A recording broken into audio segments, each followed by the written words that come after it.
याचिकाकर्ता के वकील हैं। विनीत, आज जो आदेश हुआ है सुप्रीम कोर्ट का, उसमें क्या क्या है और सुप्रीम कोर्ट ने कब तक इस मामले में जवाब देने को कहा है केंद्र सरकार और यूजीसी को, और कमेटी कब तक फॉर्म में होगी इस मामले में? देखिए, ये अभी जो पहले के जो रूल्स थे 2012 के जो रूल हैं वो 2012 रूल को ही अब इम्प्लीमेंट कर दिया गया है, और जो नए रूल थे 2026 वाले उनको स्टे कर दिया गया है। और अब जो है, अब जो कमेटी की बात, जो फॉर्म करने की बात है, अब 19 मार्च की डेट रखी गई है। और उसमें ये सजेशन सर्वोच्च न्यायालय के मुख्य न्यायाधीश की तरफ से आया है कि कमेटी बनाई जाए जिसमें लीगल एक्सपर्ट्स भी हों, अकेडमिक भी हों, और इन जो रूल्स के अंदर जो हम लगातार बात कर रहे थे 3C को लेकर, जो जातिगत भेदभाव को दर्शाता है, वहाँ पर सिर्फ जनरल कास्ट को छोड़ के बाकी सबको इंक्लूड कर दिया गया था।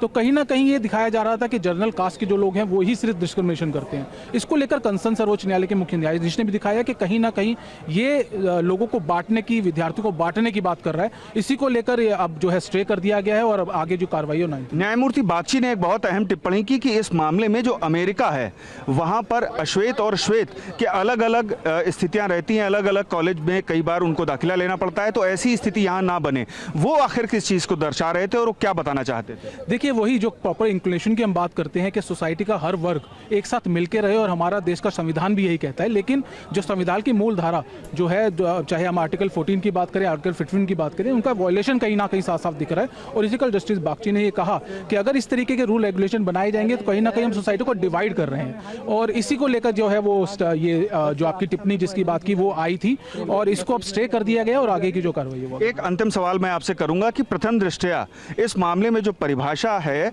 उसकी भाषा ही ठीक नहीं है, ये भी सुप्रीम कोर्ट की ओर से टिप्पणी की गई, सीजीआई ने ये कहा। आखिर ये इसके पीछे क्या निहितार्थ है? देखिए, जो हम लोग इक्विटी कमेटी की जो बात थी, या जो रूल रेगुलेशंस को फ्रेम करने का जो इंटेंट है, वो कहीं ना कहीं दिखाई दे रहा है कि कुछ पर्टिकुलर कास्ट को ही वहाँ पे जो सिक्योरिटी प्रदान की गई है। यहाँ पे बात ये भी आई कि अगर कोई जनरल कास्ट को कोई जातीय सूचक शब्द कहता है, क्या उनके लिए कोई वे आउट है? यहाँ पे कोई कंप्लेन का प्लेटफॉर्म बनाया गया है, या कंप्लेन किस तरह से डेल्ट की जाएगी, या क्या एक्शन होगा, इसको लेकर कोई बात की गई?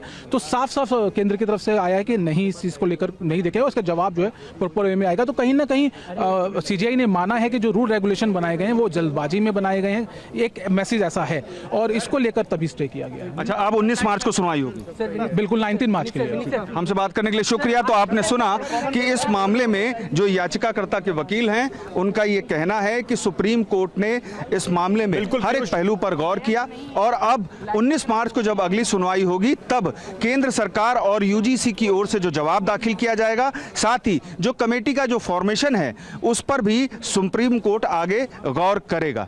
जी समीर। तो 19 मार्च की तारीख जैसा कि आप बता भी रहे थे, तो बड़ी खबर यह है कि 19 मार्च को इस पर फिर से विचार होगा। और पीयूष, एक चीज आपसे हम यह भी समझना चाहेंगे कि अभी जो निर्णय या कंसिडरेशन कोर्ट ने किया है, जो निर्देश दिए, पहले के आदेश के हिसाब से ये नियम लाए गए थे कोर्ट के ही, तो क्या कोर्ट के इस निर्देश को ऐसा समझा जाए कि उसके ही निर्देश को गलत तरीके से या सही तरीके से न इंटरप्रेट करते हुए ये सारे नियम बनाए गए? मतलब उसके आदेश का रिफ्लेक्शन इन नियमों में नहीं था, ये कोर्ट ने एडमिट किया है। देखिए रवि, 2019 में जो सुप्रीम कोर्ट ने आदेश दिया था उसमें अगर आप रोहित वेमुला और पायल का जो मामला था, दोनों अलग अलग मामले सुप्रीम कोर्ट में पहुंचे थे, और उन मामलों पर सुप्रीम कोर्ट ने अपना आदेश जारी किया था कि एक व्यापक नियम बनाए जाएं ताकि रैगिंग देश भर में विश्वविद्यालयों और कॉलेजों में रुके।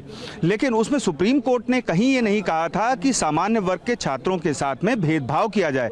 और चूंकि यूजीसी के जो नियम लाए गए नए, उसमें स्थिति स्पष्ट होती है, उसमें SC ST OBC को रखा गया, लेकिन जो उपचार था सामान्य वर्ग के लिए वो कहीं नहीं रखा गया। क्योंकि अगर किसी सामान्य वर्ग के छात्र के साथ अगर कोई सीनियर रैगिंग करता है तो ऐसी स्थिति में क्या जो मौजूदा कानून है उसके तहत कार्रवाई होगी, और या फिर जो विश्वविद्यालय अपने नए नियम लाया है उसके तहत कार्रवाई होगी? ये बिल्कुल स्पष्टता नहीं थी, क्योंकि उनको इसलिए सवाल भी था कि 15 दिनों की डेडलाइंस लगाना, या यूजीसी के ग्रांट्स को रोक देना, सब्जेक्ट्स की मान्यता खत्म कर देना, और उसके बाद कैंपस में पुलिस को इंक्लूड करना इस पूरे प्रोसीजर में, क्या ये सारी बातें कोर्ट के 2019 के आदेश के अनुरूप ही थी? कोर्ट के इस निर्देश को, अब के ताज़ा जो फैसले हैं या जो गाइडलाइंस दी गई हैं या जो इंस्ट्रक्शन दी गई, उसको कैसे देखा जाए इस कॉन्टेक्स्ट में, इस संदर्भ में, ये जो बाकी नियम बनाए गए थे उसके संदर्भ में?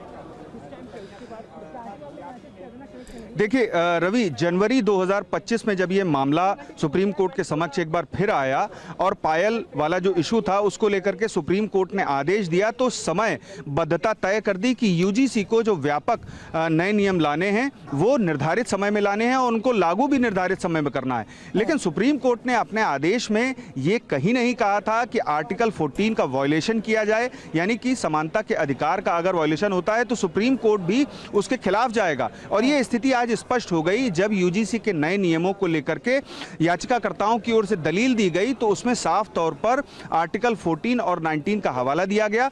और इसके मद्देनजर सुप्रीम कोर्ट ने भी ये कहा कि प्रथम दृष्टया हमें जो प्रावधान हैं उनकी भाषा उचित नहीं लगती है और ऐसे में हम विचार करेंगे। और यही वजह है कि सुप्रीम कोर्ट ने पहली ही तारीख में आज रोक लगाने का आदेश जारी किया यूजीसी के नए नियमों पर। और अब जो 19 मार्च को अगली सुनवाई होगी उसमें यह देखना होगा कि केंद्र सरकार की ओर से क्या जवाब दाखिल किया जाता है, क्योंकि सुप्रीम कोर्ट ने अपने 2019 के और जनवरी 2025 के जो आदेश दिए थे उसमें ये स्थिति स्पष्ट थी कि रैगिंग पर रोक लगाई जाए। ठीक है।